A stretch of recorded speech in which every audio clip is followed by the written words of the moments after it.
वाचाशक्ती प्राप्त होते आणि सतत सत्य बोलत राहिले की वाचाशक्ती प्राप्त होते.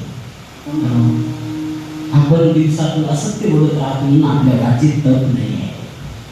अरे भगवंतानं सांगितलं धर्मराजाला फक्त अर्ध सत्य बोल, अश्वत्थामा हता, पुढचा शब्द बोलू नका. लगेच सर्व नगाने नाच घंटा वाजला. आमच्या द्रोणाचार्याला वाटलं माझा मुलगा गेला, प्राण सोडून गेला. दुसरा शब्द त्यांना ऐकलंच नाही. नरवा अर्धा सत्य बोलला तर काय झालं, धर्मराजाचं बोट करून पडलं. आपण दिवसातून किती खोटं बोलता तुमचा तुम्ही हिशोब लावत राहा. गळ्यात माळ असून जर खोटं बोलत असत हे अपमान आहे माळीचा. कपाळावर तिलक आहे आपल्या, त्याचा अपमान आहे माळीला. एक वेळेस तुम्ही दुसऱ्याला फसू शकता पण देवाला नाही फसू शकत. भगवान के मंदिर में दे रहे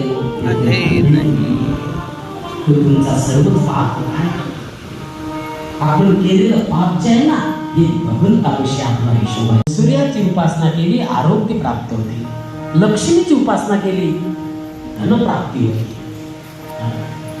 शंकराची उपासना केली ज्ञानाची प्राप्ती होते. शंकर हे ज्ञानाची प्राप्ती, ज्ञानाची देवता आहे. पहिले वैष्णव कोण होते? शंकरजी. आता तुम्हाला समजलं शंकराची भक्ती 2024 पासून. अरे सर्वात राजापासून शंकराची भक्ती चालू आहे. पहिले वैष्णव जर कोण असतील तर शिवशंकर भगवान आहे. पंढरपूरची वारी पहिल्यांदा कोण केली? शंकरानं. निघाले वारीला, घडवलं पार्वतीनं. हो कुठल्या पडल्या तुम्हीच परमार्थ करता का? मी येते म्हणे. चल मग. लगेच आमच्या पार्वतीला घेतलं. लगेच शिवशंकर भगवंताने टू व्हीलर गाडी काढली. तुमच्या जवळ थोडी होती नंदी बिन पेट्रोलची गाडी चार्जिंगची. अहो पप्पा तुम्ही दोघे जाता, मी का घर राखू का काय? मी सुट्टी काढतो म्हणे शाळेची, काही टेन्शन घेऊ नका. मग समोर गणपती बसला. एकवीस रोडला सकाळी चाललो. नवीन लग्न झाले, बरं दिसायला काही सुद्धा नव्हती.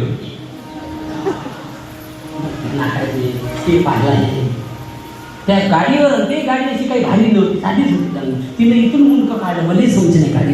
मुस्लिम समाजाच्या मुली जर कॉलेजमध्ये गेल्या तर आपलं अंग प्रदर्शन कधी चेहरा दाखवत नाही.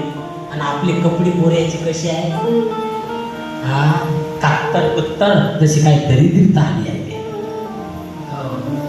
अरे तुम्ही खाण्यापिण्याचा लाभ करा पण मुला मुलीने संस्कार चांगले द्या. अंग झाकून असलं पाहिजे. आपल्या पतीशिवाय परत